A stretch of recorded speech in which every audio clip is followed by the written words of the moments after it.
Bien, jóvenes, en esta oportunidad vamos a hablar ahora en Historia del Perú sobre las guerras civiles entre los españoles. Entendamos un poco el panorama, qué es lo que ha ocurrido para poder ya iniciar y básicamente desarrollar el tema. A ver, eh, la semana pasada habíamos hablado sobre la captura y ejecución de Atahualpa. Sabemos que la muerte de Atahualpa se dio básicamente por un tema político. Era necesario acabar con este caudillo por dos razones, ¿no? Primero, para poder eliminar las represalias de los generales atahualpistas contra las huestes españolas, y segundo, llegar a tener un acercamiento con la otra facción enemiga de Atahualpa, que eran los huascaristas. Justamente Manco Inca es quien los recibe y los lleva hacia el Cusco. Un error total por debido a que los españoles llegando, pues lo primero que hacen es saquear todo lo que encuentren. Muy bien. Justamente producto de las riquezas, del saqueo, y porque esto fue obviamente una empresa privada en un inicio, eso lo mencioné siempre, es por el cual pues los españoles empiezan a disputarse justamente los tesoros, ¿no? La misma ambición los va a llevar a esa situación, un enfrentamiento entre ellos.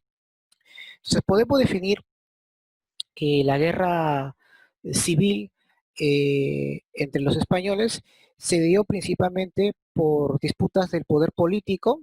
Hablamos obviamente de las tierras, a la cual pues se les van a llamar encomiendas, y por intereses económicos, ¿no?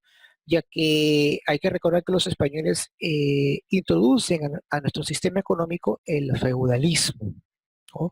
¿Y qué consiste el feudalismo? Consiste en la posesión de tierras, ¿no? Aquel individuo que más tierras posee, más poder va a tener.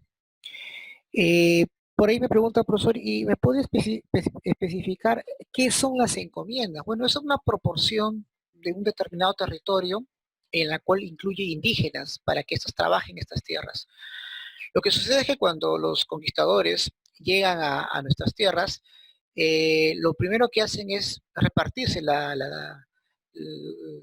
los territorios, los valles, las tierras más fructíferas, pero que los campesinos, los indígenas tengan que trabajar en ella, ¿no? Cosa que obviamente el español se convierte en el hacendado, en el patrón de estas tierras y que va a vivir del usufructo, va a vivir de los excedentes económicos que el campesino, que el indígena va a producir en la tierra, ¿de acuerdo?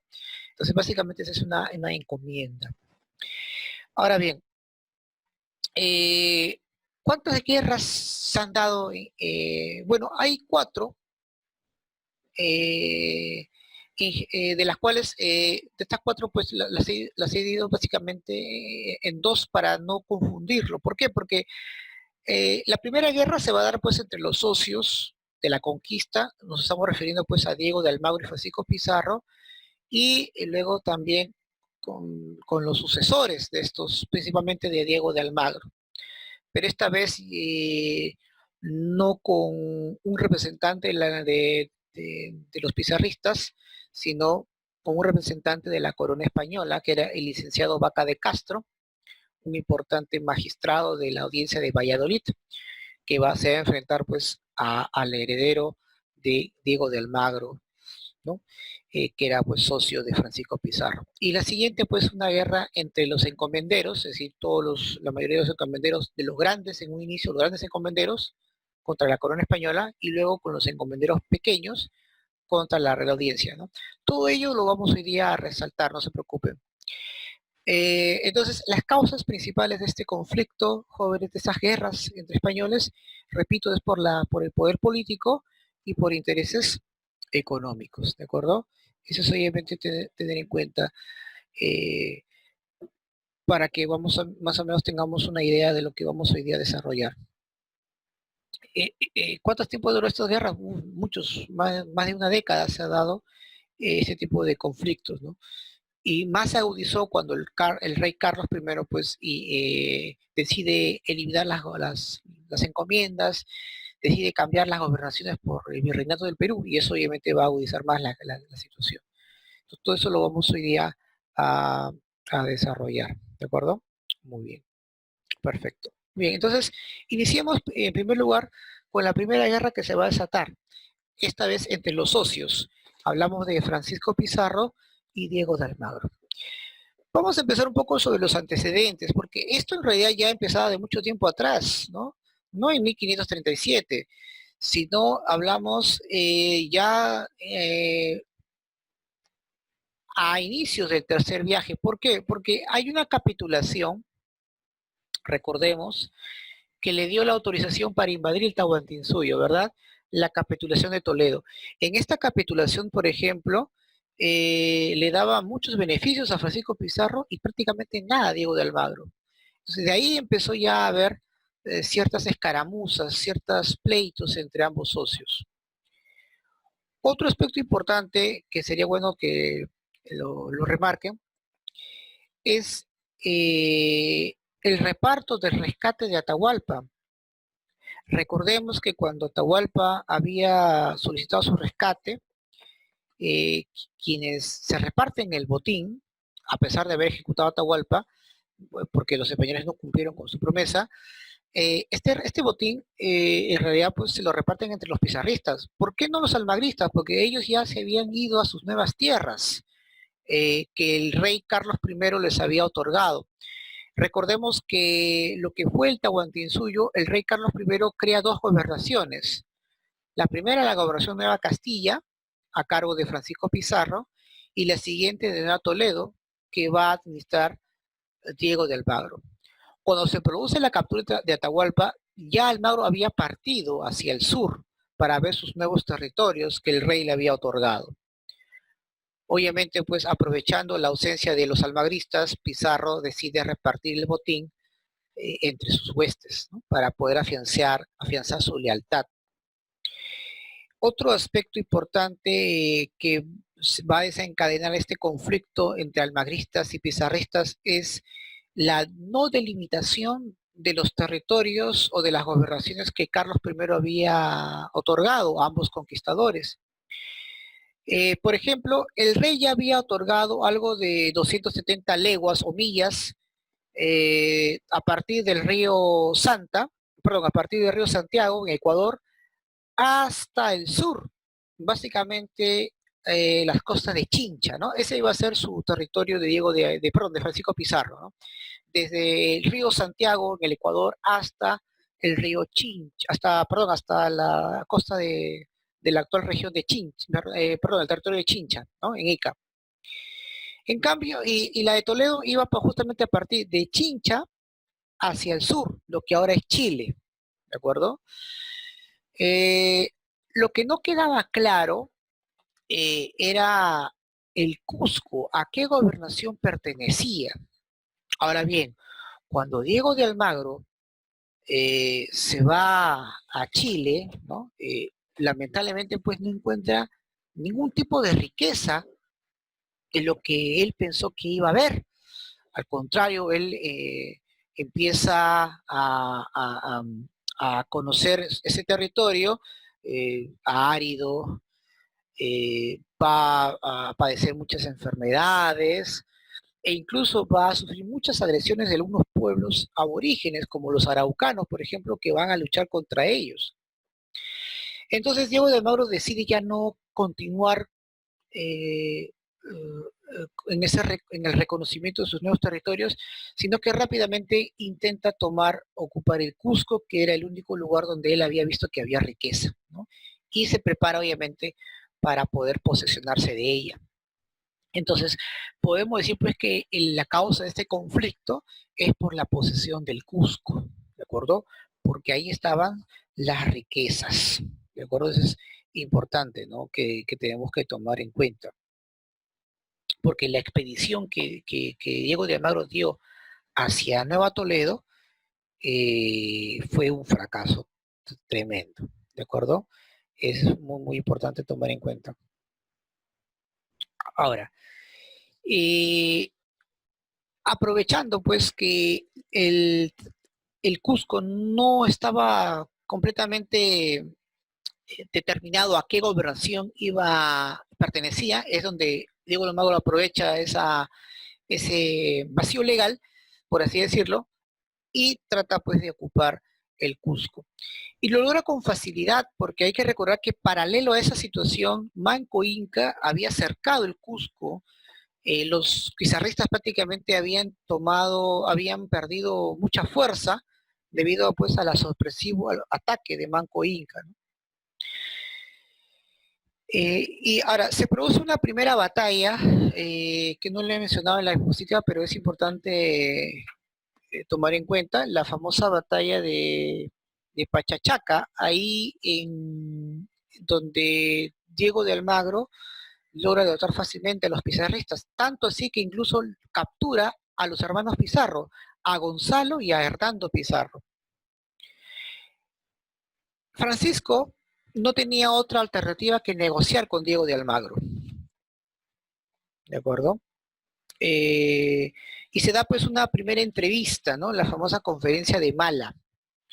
Ahí es donde Pizarro y Diego de Almagro tratan de llegar a un acuerdo. Ahora, Pizarro no iba a acordar nada con Diego de Almagro, al menos que libere a uno de sus hermanos. El hermano que va a ser liberado es justamente Hernando Pizarro, ¿no? Hernando Pizarro va a ser liberado como una especie de garantía, ¿no?, de que la conversación pueda llevarse a cabo. Ahora, si bien es cierto, no llegan a un acuerdo sobre la posesión del Cusco, lo que sí hace Pizarro es dilatar la situación. Hábilmente le dice a Diego de Almagro, muy bien, hasta que, hasta que la corona española decida a quién pertenece el Cusco, tú quédate con la capital del Imperio Inca. Diego de Almagro pues obviamente acepta. Es más, eh, Diego de Almagro había pedido una especie de arbitraje por parte de la corona española y la corona acepta. La corona iba a enviar a un tal Tomás de Berlonga en el cual iba a dar su veredicto, pero Pizarro no lo recibe, tal vez por el temor, ¿no?, de que él iba a dar la razón a Diego de Almagro. Pero lo importante es que hábilmente, repito, astutamente, nuestro amigo Pizarro le da cierta tranquilidad a Diego de Almagro porque Diego de Almagro va a ocupar el Cusco, ¿no? Después de la conferencia de Mala, Gonzalo Pizarro y Alonso de Alvarado, otro importante lugarteniente de Pizarro, huyen. Aparentemente pues tenía sus aliados y logran obviamente escapar de sus captores. Cuando Francisco Pizarro se entera de que sus hermanos, o en este caso Gonzalo Pizarro y su lugarteniente Alonso de Alvarado, han logrado huir de sus captores, es donde se rompe la tregua. Y Francisco Pizarro con sus aliados, que mayormente pues eran los grupos técnicos que habían sometido a los incas, deciden enfrentarse a Diego de Almagro. Y se produce pues una importante batalla, ¿no?, la famosa batalla de las Salinas, donde lamentablemente pues para Diego de Almagro va a ser derrotado, ¿no? Y obviamente luego de su derrota va a ser ejecutado, ¿no?, en la capital del Cusco, ¿no? La batalla de Salinas se va a producir pues en 1538, donde Hernando Pizarro arremete contra Diego de Almagro y lo ejecuta, ¿de acuerdo? Lo ejecuta. Ese va a ser en la batalla de las Salinas. Ahora, lo importante es lo siguiente. Antes de su ejecución, Diego de Almagro astutamente ya había dado como herencia de sus territorios a su hijo mestizo, Diego de Almagro el Mozo, pero también le había otorgado como parte de su herencia algunas propiedades en beneficio de la corona española. ¿De acuerdo? Ahora bien, tras la muerte de Diego de Almagro, los almagristas empezaron a ser perseguidos, se le quitaron sus tierras, empezaron a recibir una serie de amenazas por parte de los pizarristas. Muchos almagristas pues empezaron a vivir en la pobreza. Ahora bien, los almagristas en su desesperación enviaban cartas a la corona española para que arreglen tal situación. Y si bien es cierto, iban a venir un funcionario eh, a, a, para inspeccionar qué es lo que estaba ocurriendo, la llegada de ese funcionario había tardado demasiado. Tanto así que algunos almagristas que estaban en Lima aprovecharon la ausencia de Gonzalo y Hernando Pizarro, que por ejemplo, el segundo se fue a España y el primero se fue a Nuevas Conquistas. Entonces, aprovechando la ausencia de estos dos en Lima, un grupo de almagristas, comandados por el señor, si no más recuerdo, de apellido Rada, eh, incursionan en Palacio y dan muerte a Francisco Pizarro. ¿De acuerdo? Eh, esta muerte sin duda fue importante y en beneficio de los almagristas por dos razones fundamentales. La primera, había pues muerto el fundador de Lima, el líder de los pizarristas, y por otro lado habían dado, los almagristas habían nombrado como gobernador del Perú. En la historia del Perú, Diego de Almagro Hermoso es conocido como el primer gobernador mestizo del Perú. El gran problema de Diego de Almagro Hermoso es que no tenía la lealtad de gran parte de la población. No hablamos de la población básicamente de españoles, hablamos de la población indígena. Francisco Pizarro había logrado durante muchos años una alianza muy importante con los grupos locales. Incluso él era, pues, se había casado pues con una importante, eh, por así decirlo, funcionaria de una de las más grandes eh, eh, líderes o curacas de la zona de Lima, ¿no?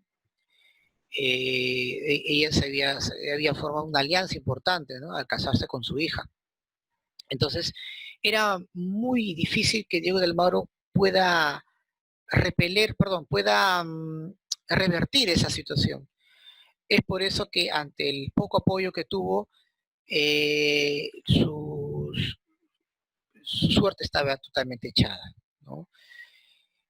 Ahora, eh, la corona española temía, por un lado, de que los conquistadores españoles habían tenido cada vez un mayor poder.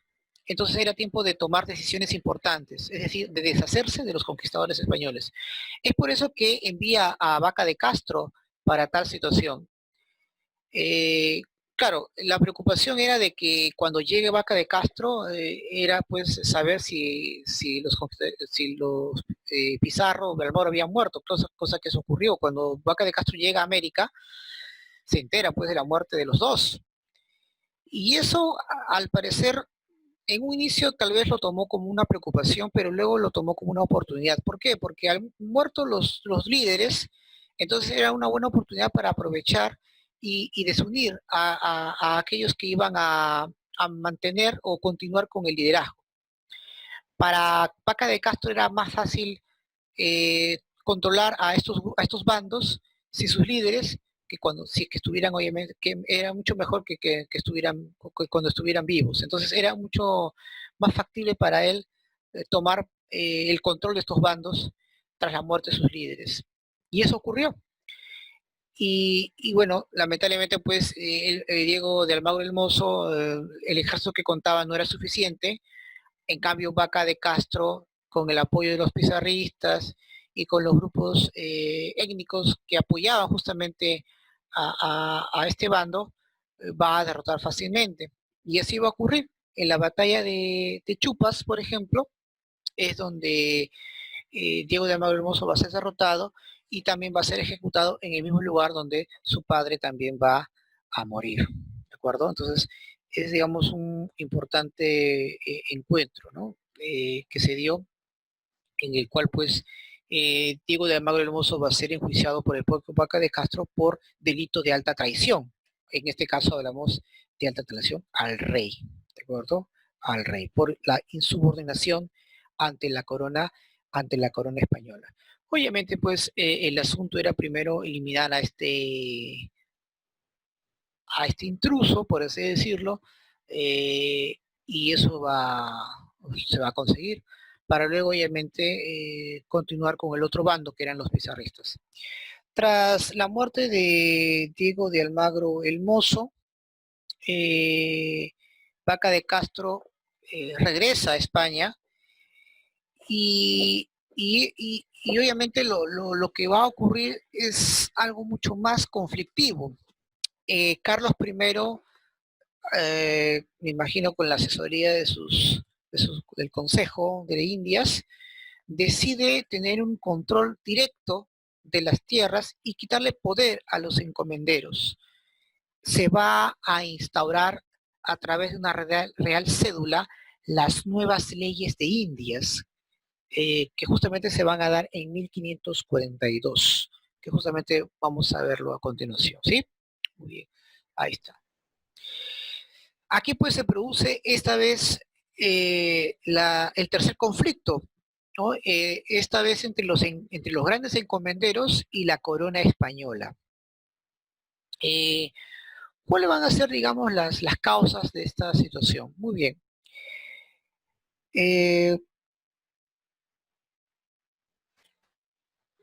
Miren, los grandes conflictos que se dieron durante que se dieron en nuestro territorio eh, va a ser apaciguado por un lapso pequeño de tiempo por Vaca de Castro. Sin embargo, la preocupación de la corona española era grande debido al poder que habían logrado tener los españoles al tener muchas encomiendas. Su temor era pues que en un tiempo los encomenderos quieran separarse del poder de la corona española y tomar las riquezas para ellos mismos, cosa que eso iba a ocurrir obviamente, ¿no? Entonces se hizo necesario intervenir directamente en la administración y el control de los territorios que los españoles habían conquistado. En pocas palabras, jóvenes, el rey tenía que imponer su autoridad, ¿no? Y para evitar pues futuras insubordinaciones, tanto de los españoles como de los propios nativos, decide pues crear el virreinato del Perú. El virreinato del Perú fueron una de estas leyes en el cual eh, están dentro de las nuevas leyes de Indias, porque no fue la única. Por ejemplo, una de las cosas que se va a dar en las nuevas leyes de Indias era pues controlar, limitar o eliminar las encomiendas. Es decir, las encomiendas iban a ser permanentes hasta para el encomendero, pero hasta la primera generación. Tras la muerte de este encomendero, estas tierras pasaban automáticamente a la corona española.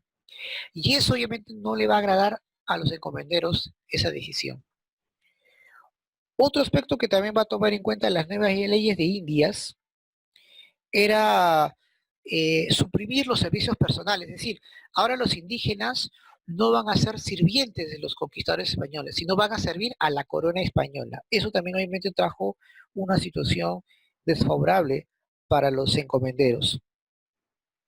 Y por último, eh, la creación del Virreinato del Perú, por el cual las gobernaciones van a ser reemplazadas por un virreinato y los gobernadores van a ser reemplazados por un virrey, ¿de acuerdo? Tanto que incluso la corona española envía pues al primer virrey de Perú, a Blasco Núñez de Vela, ¿de acuerdo? Es lo que obviamente vamos a ver ahora a continuación.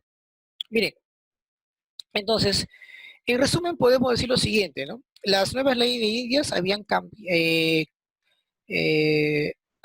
cambiado la aptitud, ¿no? Es decir, los encomenderos ante esa situación deciden unirse y enfrentarse directamente a la corona española ante esta nueva. ¿Por qué? Porque no aceptaban las nuevas leyes.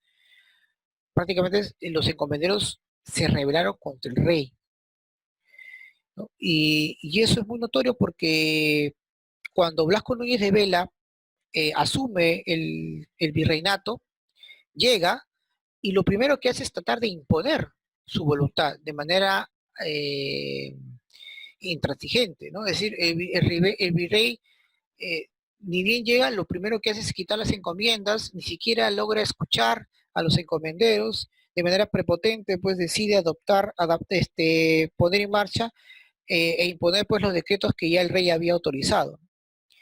Era un virrey muy inflexible, ¿no? Eh, entonces eso causó pues mucha incomodidad en los encomenderos, ¿no? Es más, en este tiempo Gonzalo Pizarro se estaba dedicando a otra cosa, se estaba dedicando básicamente en la exploración de nuevos yacimientos mineros en el Alto Perú. Y es donde pues los encomenderos lo convencen a Gonzalo que prepare, que arme un ejército que sea el que lidere a los encomenderos contra la corona española. Bueno, pues Gonzalo Pizarro acepta, ¿no? Y él va a dirigir a los encomenderos contra la corona española. Incluso él se enfrenta al primer virrey, ¿no? El primer virrey. Ahora, un hecho importante que destacar que de repente no se conoce mucho, es que ya había una real audiencia acá en Lima. O sea, ya se habían formado un grupo de notables por los oidores. Ahora hay que recordar que la real audiencia estaba formada por los oidores. Y bueno, destacar lo siguiente. Estos oidores, para evitar un conflicto mayor, decide arrestar al virrey Blasco Núñez Vela, ¿ya?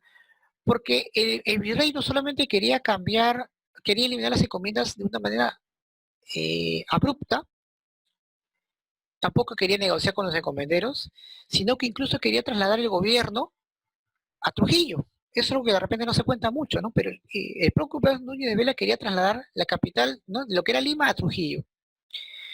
La Real Audiencia, para evitar un conflicto mayor, repito, decide arrestar a Blasco Núñez de Vela eh, en una cárcel que estaba en Paita.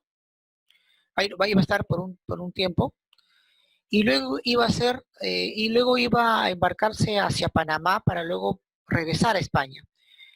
Pero Blasco Núñez de Vela desembarca en lo que es ahora Ecuador y forma un ejército, ¿no? Este ejército se va a realizar, pues, y se produce un primer enfrentamiento, ¿no? Se produce, pues, lo que conocemos como la batalla de Iñaquito o la batalla de Añaquito también, ¿no? Cualquiera de los dos, Añaquito o Iñaquito, ¿ya? En algunos libros se ve bastante decir Añaquito, bueno. Eso se va a dar en 1546. Y ahí se produce, pues, el primer enfrentamiento, donde obviamente los encomenderos derrotan al virrey y lo ejecutan, ¿no? El primer virrey del Perú muere decapitado en manos de los encomenderos. Ahora bien, ante esa situación, la corona española envía al religioso Pedro de la Gasca, un hombre muy astuto políticamente, en la cual va a tener pues la misión obviamente de solucionar este problema. Cuando la Gasca estaba llegando a América, se produce otro enfrentamiento donde los leales a la corona española son derrotados por los encomenderos, ¿no? Esta vez Diego Centeno va a ser derrotado en la batalla de la Guarina. Es ahí donde Pedro de la Gasca, cuando llega a nuestras tierras, va a tratar pues de utilizar su astucia diplomática, su habilidad política, para poder enfrentar esta situación. ¿Qué es lo que hace nuestro amigo Pedro de la Gasca? Decide dividir a los encomenderos. Él, en constantes oportunidades, propone eliminar la ley que dice que se va a suprimir las encomiendas, es decir, le dice, ¿no? Miren, señores encomenderos, por orden del rey, vamos a derogar esta ley que permitía la eliminación de las encomiendas. Es decir, a menos ya no se le va a eliminar las encomiendas por la primera generación, es decir, va a mantenerse todavía todo como está. Vamos a permitir que las encomiendas todavía permanezcan por un tiempo prudente. Segundo, todos aquellos que van a servirme a mí van a ser perdonados por el rey. Entonces, con esas promesas, Vaca de Castro, perdón, Pedro de la Gasca va a empezar a obtener más adeptos, más gente que van a participar en beneficio o a favor de la corona española. ¿Eso qué va a permitir? que Gonzalo Pizarro cada vez empiece a quedarse solo, ¿de acuerdo? Gonzalo Pizarro va a, a empezar a perder eh, personas a su favor, eh, ya que la corona española, a través de perdón, de Pedro de la Gasca, le había prometido pues que las encomiendas se iban a respetar, que aquellos que van a luchar a favor del rey de España los iban a perdonar, ¿no? De alta traición. Entonces, lo que ha hecho la Gasca es dividir, de fraccionar, ¿no? La unidad de los encomenderos. Es por eso que poco a poco obviamente se ha ido quedando solo nuestro amigo eh, Gonzalo Pizarro, ¿no? Entonces, y se va a notar bastante en la famosa batalla de Jaquijahuana. ¿Por qué? Eh, Porque Gonzalo Pizarro vio cómo sus importantes capitanes y soldados en pleno campo de batalla, jóvenes, se pasaban al bando contrario. Más de 2000 encomenderos se pasaron al bando de Vaca de Castro. Prácticamente, pues, Gonzalo Pizarro se sintió traicionado. Él junto con Alonso de Alvarado van a ser, pues, ajusticiados por alta traición, ¿no? Y obviamente van a ser decapitados, ¿no? Que era lo que le correspondía por traicionar al rey. Eh, Ahora bien, el problema no terminó ahí. Cuando para Pedro de la Gasca, sí, claro, sus problemas acabaron totalmente y ya resolvió la situación, pero ahora había otro problema que enfrentar. Pedro de la Gasca no llegó a cumplir completamente sus promesas. ¿Qué es lo que pasó? Habían como más de 300 encomiendas que tenía que repartir entre más de 1500 encomenderos. Obviamente, pues solamente los encomenderos más poderosos, con mucha influencia, lograron obtener lo que la Gasca había prometido. Pero ¿qué pasó con el resto? No se les entregó absolutamente nada. Los pequeños encomenderos no recibieron ningún tipo de beneficio a pesar de haber apoyado a Pedro de la Gasca. Ante esa situación, los pequeños encomenderos, principalmente de las provincias, se rebelan contra la corona, en esta vez contra la Real Audiencia. ¿Por qué? Porque si no dice Pedro de la Gasca había, había derogado la eliminación de las encomiendas, no así el virreinato de Perú. El virreinato de Perú ya estaba en vigencia. Y como no había un virrey, entonces se estableció la Real Audiencia de Lima, ¿no? Esta Real Audiencia obviamente estuvo todo un año bajo su control del nuevo virreinato del Perú hasta la llegada del nuevo virrey, el señor Antonio de Mendoza, ¿no? El virrey Antonio de Mendoza llega y él empieza pues a tomar la administración del virreinato, pero lamentablemente fallece, ¿no? Ante la muerte de este virrey y esperar que llegue otro, los pequeños encomenderos aprovechan esa situación y deciden rebelarse contra la Real Audiencia, que había vuelto a tomar el poder luego de la muerte del virrey. Y esta Real Audiencia pues inicia pues una serie de ofensivas contra estos pequeños encomenderos, pero que al inicio pues no va a tener eh, no va a tener, digamos, mucho éxito, ¿no? Es por eso que la Real Audiencia pues envía a Alonso de Alvarado, ¿no? Me había equivocado, ¿no? Gonzalo Pizarro muere junto con Francisco de Carvajal, que era pues su lugarteniente, ¿no?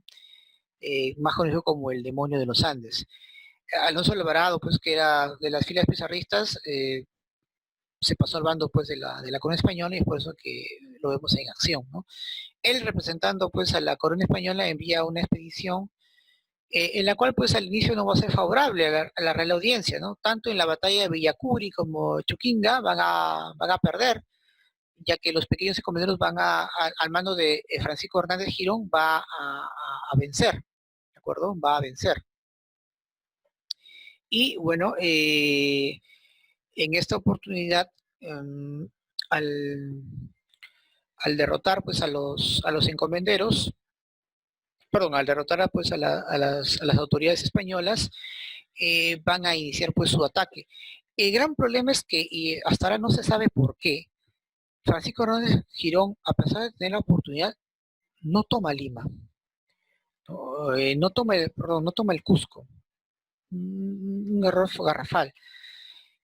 Al no tomar el Cusco, perdió una gran oportunidad de tomar, digamos, cierta posesión de una zona estratégica y se enfrenta pues en la batalla de Pucará, al sur, donde esta vez pues la corona española con mayor reforzamiento, con un ejército mejor reforzado, con una mejor planificación militar, logran derrotar. Eh, ¿Por qué Girón fue derrotado de manera drástica? Dos problemas que tuvo Girón de Girón. Primero, no tuvo el apoyo total de otros grupos de poder. Nos referimos a los grandes encomenderos. Tenía el apoyo de los pequeños encomenderos, principalmente en las provincias de la zona centro y sur, pero no tenía el apoyo de los grandes encomenderos. Y en segundo lugar, el presupuesto, ¿no? Hernández de Girón no contaba con tanto presupuesto para mantener su rebelión por mucho tiempo. Entonces, esos dos fueron factores que llevaron acá. Muy bien. Les había mencionado que el gran problema para Hernández Girón fue que no tuvo el apoyo de los grandes encomenderos que ya habían pactado con la corona española, que ya se habían conformado con la nueva administración de Virreinato, que iban a mantener algunos de sus poderes en privilegio. Y en segundo término, el presupuesto pues, que Girón contaba para mantener una rebelión no iba a ser suficiente. Entonces, esos fueron, digamos, los factores que impidieron pues, que su rebelión tuviera éxito. Ahora bien, muchos consideran de que si los encomenderos hubieran tenido éxito, por ejemplo, si Gonzalo Pizarro, por ejemplo, que era el encomendero más grande que tenía el Perú por las tierras que había heredado de su hermano, hubiera tenido éxito, hubiera sido pues la primera vez que nos hubiéramos separado de la corona española, ¿no? Hubiéramos tenido un gobierno autónomo, ¿no? Por algo pues le decía pues que el gobernador más importante que ha tenido el Perú ha sido con Gonzalo Pizarro. Sobre todo porque tenía mucho apoyo de los grupos indígenas, ¿no? De los pueblos autóctonos. Entonces hubiera sido pues un primer intento de separación de la corona española, pero eso no se dio, ¿no? Con Girón fue la última vez que de repente se intentó algo de autonomía, ¿no? Con respecto a la corona española, pero tampoco se logró dar. Tuvo que pasar más de 300 años para que nos separásemos de España, ¿no? Con la independencia del Perú. Lo cierto que Girón de Girón fue apresado en Jauja y fue ejecutado en Lima, ¿no? Como una muestra, pues, de que se debe respetar la autoridad del rey de España. ¿De acuerdo? Muy bien. Vamos a ver acá. Muy bien. Vamos hoy día a hablar sobre la resistencia andina, o también llamada por los incas de Vilcabamba. Muchos todavía piensan de que el fin del imperio inca o de la civilización inca cae con la captura y ejecución de Atahualpa, pero no. Si bien es cierto, Atahualpa murió en 1532, la resistencia de los huascaristas principalmente y de algunos grupos étnicos que los apoyaron, van a mantener la resistencia por 40 años más, ¿no? Contra los españoles. Esta resistencia se dio en paralelo a las guerras civiles contra los españoles, ¿de acuerdo? Eso también hay que aclarar. Y obviamente vamos hoy día a ver rápidamente en qué consiste la resistencia andina. Muy bien, ¿no? Empezamos pues con los incas de Vilcabamba, ¿no? ¿Por qué se les llamó así? Porque obviamente su centro de operaciones va a ser justamente en esta zona, un lugar muy agreste, de difícil acceso, en el cual los incas van a aprovechar esta geografía para poder iniciar sus batallas de manera no solamente esporádica, sino sorpresiva, ¿no? Como una especie de táctica de guerrillas. Entonces podemos decir pues que la resistencia andina es un proceso de resistencia, ¿no? Ante la invasión española en la cual pues va a estar liderada por la panaca real, ¿no? Principalmente de la facción de los huascaristas, dirigidas en un primer momento por Manco Inca, ¿no? Que justamente vamos a hablar rápidamente sobre su vida. A ver, eh, Manco Inca era uno de los hijos de Huayna Cápac, uno de los hijos menores de Huayna Cápac, que la primera vez que se entrevista con los españoles justamente va a ser en Jaquijahuana. Ahí Manco Inca, creyendo en Pizarro, le da la oportunidad de que lo lleva a la capital de Cusco, pensando pues que era un aliado importante. Ya Francisco Pizarro pues había logrado tener cierto acercamiento y simpatía por las huestes huascaristas, tanto que incluso tras la muerte de Atahualpa nombra a un huascarista como nuevo inca, a Tupac Hualpa, más conocido como Toparpa. Pero en el trayecto del viaje muere, ¿no? Obviamente muere envenenado y Pizarro astutamente le echa la culpa a Calcochima, un general prisionero de Atahualpa, y eso va a provocar pues una ira tremenda en los vascaristas, en la cual pues Manco Inca le exige que delante de él ejecute a Calcuchima, y así lo va a hacer, como una manera de pacto, delante de Manco Inca, Calcuchima va a ser quemado en la hoguera. Ese pacto le sirvió pues a Francisco Pizarro tener la lealtad de Manco Inca, y es donde él lo lleva hacia el Cusco, ¿no? Y lo que hacen los españoles pues es saquear todo lo que encuentran, ¿no? Recordemos que los recintos como el Coricancha, según las crónicas, estaban, antes de la llegada de los españoles, estaban enchapados con láminas de oro. Habían estatuas de llamas y de árboles o de algún tipo de planta de tamaño natural que también bañada en oro, que también desapareció. No se sabe exactamente cuánto de valor se llevaron, ¿no? Si queremos comparar en dinero actual, pero se presume que fueron más de 70, 80 millones de dólares actuales, ¿no? Que se llevaron los españoles del saqueo que hicieron en ese momento. No sabemos cuánto más. Hay que recordar pues que en los incas, que ya sabían de la ambición de los europeos por el oro, días antes de su llegada hacia la capital, habían logrado pues esconder muchos tesoros, ¿no? Por ejemplo, el disco solar nunca se llegó a encontrar. Entonces hay muchas cosas que los incas habían escondido y posiblemente se encuentren en la Amazonía, ¿no? Bueno, lo cierto es que cuando los españoles llegan a la capital, lo primero pues que hace Manco Inca es sorprenderse por la actitud de los españoles. Si bien es cierto, los increpa, los españoles lo que hacen es, una vez llegada al Cusco, lo que hacen es tomar prisionero. Toman prisionero a Manco Inca, lo torturan, se cometen una serie de vejaciones terribles a él y a su familia. Y bueno, hasta que le llegó la gran oportunidad de poder, digamos, retomar esa situación. Eh, Manco Inca, al saber pues de la ambición, ¿no? De los españoles por los tesoros, le dice, ¿no? A Gonzalo Pizarro de que le dé una autorización para conseguir una estatua de su padre, Huayna Cápac. Bueno, eso es lo que dicen las crónicas, ¿no? Y Gonzalo Pizarro acepta. Manco Inca pues se va hacia el Cusco y después de meses llega a la capital con miles y miles de soldados, de guerreros que van a apoyar a Manco Inca. Bueno, resulta poco creíble esta versión porque Gonzalo Pizarro pues no es una persona pues ingenua, pero ante las pocas evidencias que tenemos sobre esta situación, mayormente nos enfocamos en las crónicas, ¿no? Esperemos que más adelante, con las investigaciones que se puedan dar sobre este tema concretamente, podamos saber la verdad, ¿no? O al menos lo que le permitió Manco Inca salir de su prisión y que sorpresivamente trae pues miles y miles de soldados a la capital, ¿no? Sobre todo el tema de que Gonzalo le dé la autorización para que pueda conseguir la estatua de su padre sin ningún tipo de protección o vigilancia, pues, ¿no? Hacia él, ¿no? Me parece un poco inverosímil ese relato, pero bueno. Lo cierto es que Manco Inca es el que va a acercar, ¿no?, el Cusco. Incluso él llega a tener una táctica importante, ¿no? No solamente acercar el Cusco, sino también acercar la nueva capital, que era Lima, que ya había sido fundada por Francisco Pizarro. Hay que recordar pues que los incas llegan hacia Lima para acercarlo. Se producen importantes batallas. Una de ellas es justamente la que tenemos aquí en Ate, ¿no?, en la zona de Puruchuco.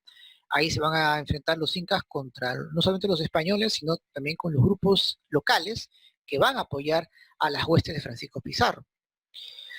Eh, Incluso los incas a cargo de Tusi Yupanqui van a llegar a lo que es ahora la Plaza Mayor de Lima, y van a intentar pues tomar la capital, pero que va a ser arremetido o que va a ser, digamos, eh,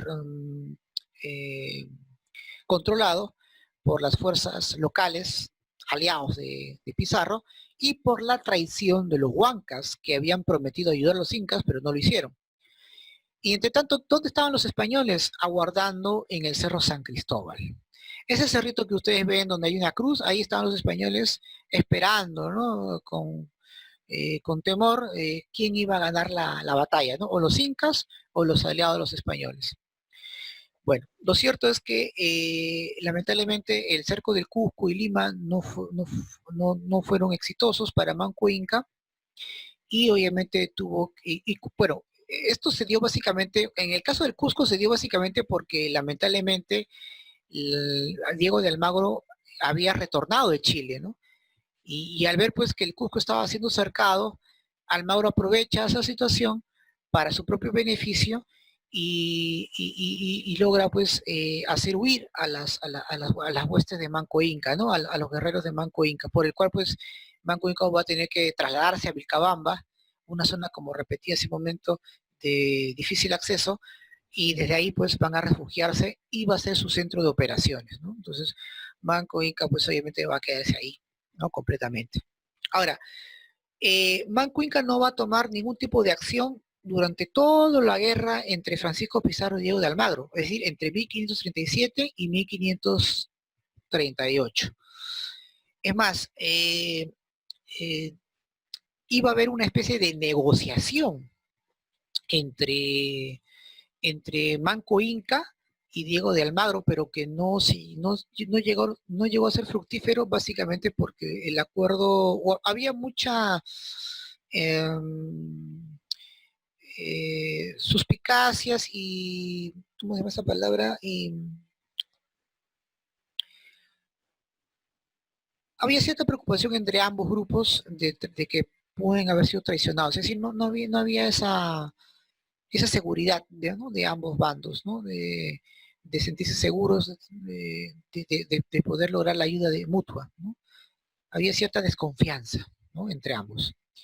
Ahora bien, cuando los almagristas son perseguidos por los pizarristas, ¿no?, por esta situación, ¿no?, que vimos en la anterior clase, un grupo de almagristas pide refugiarse en Vilcabamba, y Manco Inca los acepta. En un inicio Manco Inca pues logra eh, aprovechar mucho de las maniobras y las estrategias de los almagristas, por ejemplo, en el uso de las armas, montar a caballo. Manco Inca en algunas de sus incursiones contra los pizarristas de manera esporádica utilizaba justamente armas españolas, utilizaba la caballería para arremeter contra ellos. Pero luego los almagristas deciden que la mejor manera que los perdonen era asesinando a Manco Inca, ¿no? Y deciden obviamente hacer una especie de conspiración contra él, y cuando se estaban cerca de él, logran apuñalarlo varias veces. Las, los que custodiaban a Manco Inca se dan cuenta de la arremetida y los persiguen a los almagristas, dándole muertes a cada uno de ellos. Pero ya la acción se había consumado. Manco Inca había sido acuchillado muchas veces, muriendo pues al día siguiente, ¿no? Estaba agonizando todo el día y al día siguiente fallece. Pero pese a su muerte, los incas no van a desistir. Si bien es cierto, no van a combatir por muchos años tras la muerte de Manco Inca, eso no significa que no van a luego continuar más adelante, cosa que sí lo van a hacer. ¿Por qué? Porque uno de sus hijos, ¿no? Sari Tupac, cuando ya cumplió una mayoría de edad, va a continuar con las arremetidas, pero esta vez ya no contra los conquistadores españoles que habían sido muertos todos, sino que ahora contra la corona española, específicamente contra la Real Audiencia y contra el virrey del Perú, ¿no? Porque ya en los tiempos de Seri Túpac, donde retoma nuevamente la lucha de resistencia, ya el virreinato del Perú ya se había concretado, ¿no? El virreinato del Perú ya se había no se había consolidado, pero ya se había formado, ¿no? Porque recuerden que el gran formador del virreinato fue Francisco de Toledo, ¿ya? Entonces, Seri Tupac continúa con la resistencia, continúa pues con la lucha, ¿no? Eh, contra los españoles, ¿no? De manera, obviamente, repito, esporádica, no tan notoria, debido pues a que los incas pues no tenían el apoyo de otros grupos locales, ¿no? Muchos de las naciones que apoyaron a los españoles, sus gobernantes y sus descendientes empezaron a tener una serie de privilegios, ¿no? Tierras, eh, personas para que trabajen, ¿no? En sus dominios, sus territorios, en fin. Incluso estaban dentro de una clase social privilegiada, ¿no? Que eran pues los caciques, hombres que tenían cierto poder y prestigio durante la época colonial. Ahora bien, como una manera de dilatar esta situación, Sari Tupac decide, ¿no?, pactar con los españoles, decide pactar con el virrey, en la cual pues a cambio de abandonar Vilcabamba, él va a recibir pues importantes tierras, ¿no?, y otros beneficios, ¿no? Por ejemplo, va a recibir pues muchas tierras en la zona de Yucay, en el Cusco, pero que luego de haber pactado con ellos y de haber recibido tierras, y muere pues en extrañas circunstancias, ¿no? Lo más probable es que haya muerto envenenado, ya, haya muerto envenenado. Ahora bien, eh, los españoles creyeron pues que con la muerte de Seri Tupac los incas iban a rendir y se equivocaron. Seri Tupac no era el verdadero líder, no era el inca, ¿no?, que iba a luchar contra los españoles. Tras la muerte de Seri Tupac, asume el poder Titu Cusi Yupanqui. Ahora, ¿cómo podemos acreditar, profesor, que Sari Tupac no era el inca que tendría que dirigir la rebelión? Simple, ¿no? Él mismo, a través de un intérprete, le entrega una carta al virrey, a las autoridades españolas, diciendo pues que él no era el verdadero líder, ¿no?, de la resistencia, ¿no? Como una manera de anticiparle las cosas que iban a ocurrir, que realmente era Sari Tupac, ¿no?, como un personaje que no era el líder de la resistencia. Titu Cusi Yupanqui asume el poder tras la muerte de su hermano y reinicia pues la resistencia, ¿no? Van a haber muchas formas de tratar, ¿no?, muchas tentativas por el cual las autoridades españolas van a querer eh, llegar a un acuerdo, ¿no?, con Titu Cusi Yupanqui, cosa que va a ocurrir, ¿no? Aquí se produce pues el famoso pacto de Acobamba, donde Titu Cusi Yupanqui permite el ingreso de frailes o misioneros españoles hacia Vilcabamba. Para muchos fue un error político porque estos misioneros, más que cumplir la fe religiosa, eran espías. Gracias a ellos es que los españoles van a conocer exactamente dónde está ubicada Vilcabamba, ¿no? Ahora, Titu Cusi Yupanqui siempre quiso buscar apoyo de otros pueblos para poder arremeter contra los españoles, pero nunca consiguió un apoyo total, lamentablemente, ¿no? Esto fue sin duda una situación complicada para él como dirigente, ya que no contaba con ningún apoyo que no fuesen los propios, que no fuera la propia nobleza cusqueña, ¿no?, que era la única que había logrado eh, luchar contra los españoles, ¿no? Ahora, la muerte de Tito Cusi Yupanqui es muy complicada de definirla porque aparentemente pues muere también envenenado por estos frailes y los incas pues ante esa situación los ejecutan, ¿no? Mueren trágicamente estos frailes. Muchos de ellos van a morir empalados, ¿no? Es decir, van a morir de manera trágica, incrustados en una especie de palo puntiagudo, ¿no? De una manera tremenda, ¿no? De la cual pues, los van a torturar considerablemente. ¿Por qué decimos que hay dudas? Porque es muy posible que Tito Cusipanqui haya muerto de una enfermedad tropical, ¿no? Recuerden que los españoles pueden haber introducido pues esas enfermedades, o de repente haya contraído una enfermedad que no fuese por parte de los españoles, de repente en otro lugar, qué sé yo, y posiblemente los españoles pues en tratar de querer aliviar su mal, porque de hecho las crónicas dicen que tenía mucha fiebre, hayan provocado pues la muerte de él de una manera inesperada. Lo otro, que para muchos dicen que es lo real, es que sí, pues lo hayan envenenado al Inca, ¿no? En fin, ¿no? Ahí todavía no existen todavía en ese aspecto todavía algún tipo de detalle exclusivamente qué es lo que pasó realmente. Entonces hay dos versiones, ¿no? Murió envenenado y otra pues que murió pues a través de una enfermedad que haya tenido. Pero lo que para muchos nos resulta todavía más incierto es cómo es que permitió la llegada, pues, o en este caso, la, que misioneros españoles llegan a Vilcabamba, ¿no? Sabiendo, pues, que ellos podían decir a los españoles eh, qué es lo que realmente, ¿no? Dónde estaba la ubicación de esta zona estratégica, ¿no? Entonces, es eso un poco lo que todavía no se explica, ¿no? ¿Cuál es, eh, por qué haya permitido eso, ¿no?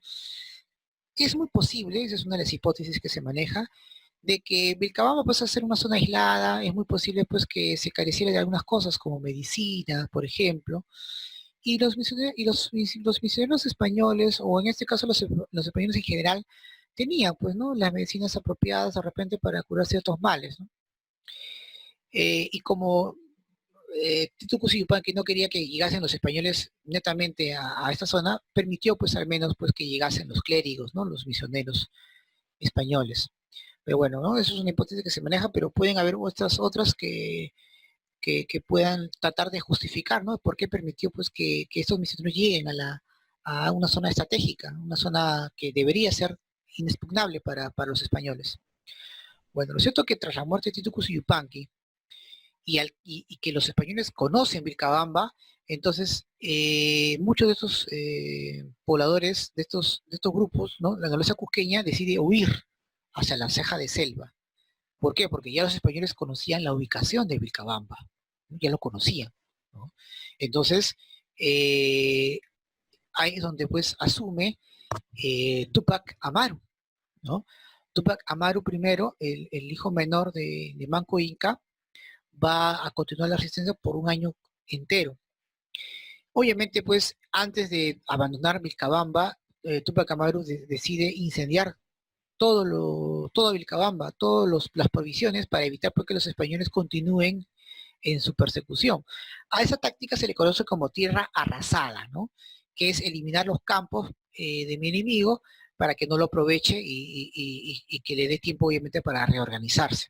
Y eso lo hemos visto a lo largo de la historia muchas veces. Lo hemos visto, por ejemplo, cuando los pobladores de Tumbes hacen eso, cuando los españoles llegaron acá a arrasar con los pueblos en el norte. Entonces, los tumbesinos hicieron quemar sus haciendas, sus tierras, para evitar que los españoles se apropien de sus riquezas.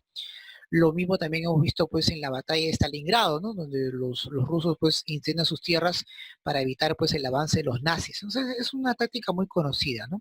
La famosa tierra arrasada, ¿no? Para perjudicar al rival. Lo cierto es que Tupac Amaru primero intenta pues luchar contra los españoles en diferentes lugares fuera de Vilcabamba, pero al no tener un lugar estratégico permanente y no contar pues con el apoyo de todos los grupos locales, lamentablemente pues no va a tener mucho éxito sus campañas militares, sobre todo por la traición que va a recibir por el pueblo de Mamari. Hay un pueblo en la cual en la ceja de selva lo va a entregar a las autoridades españolas, ¿no? Ahora, los españoles, ¿no? Los españoles, en este caso, eh, un grupo querían que no ejecuten a Tupac Amaru por dos cosas importantes, ¿no? Primero, porque era el último descendiente del linaje inca, a menos conocido. Eh, y segundo, porque eso podía provocar una repercusión mayor, ¿no? Porque la muerte de Tupac Amaru primero posiblemente pueda ser un símbolo de resistencia mayor todavía, porque lo convertiría en un ícono de la libertad. Entonces, había un buen sector, ¿no?, que no quería su ejecución, pero Francisco Toledo ya había dado la orden, ¿no? Él consideró pues que la mejor manera pues de acabar con estas resistencias, con estos movimientos, era pues, eliminar al líder, ¿no? Y él toma esa decisión, ¿no? Es muy posible que Toledo haya perdido los papeles por toda la situación que había logrado, con toda la situación que ha pasado, ¿no? Pasaron muchos virreyes en la cual pues no pudieron arremeter, ¿no?, contra la resistencia inca. Francisco Toledo, pues el gran consolidador, el gran forjador del virreinato del Perú, necesitaba pues finiquitar completamente, ¿no?, este movimiento, esta resistencia que había iniciado Manco Inca y que era obviamente necesario acabar definitivamente con este movimiento importante que ya se había logrado expandir notablemente, ¿no?, por diferentes partes del territorio de lo que ahora pues era el virreinato del Perú. Entonces era necesario acabar, ¿no?, definitivamente, ¿no? Esa es la percepción, la visión que tenía Francisco de Toledo, ¿no? Y es por eso que decide pues ejecutar a Tupac Amaru primero, ¿no? Pese a que, um, digamos, no había, había un importante sector que consideraba pues que no debía ser ejecutado, ¿no? Ahora bien, tras la muerte de Tupac Amaru primero, si bien es cierto, políticamente y militarmente ya no había una resistencia considerable que afectase al virreinato, en el ámbito ideológico sí existieron movimientos. Entre las más importantes fue sin duda el Takion-Khoi o Danza del Dolor. Era un movimiento de resistencia cultural, ¿no? Lo que buscaban ellos era volver nuevamente a, a la religión andina, rechazar toda la cultura hispánica, rechazar a su deidad, rechazar el cristianismo, rechazar todo lo que fuese obviamente que no fuera andino.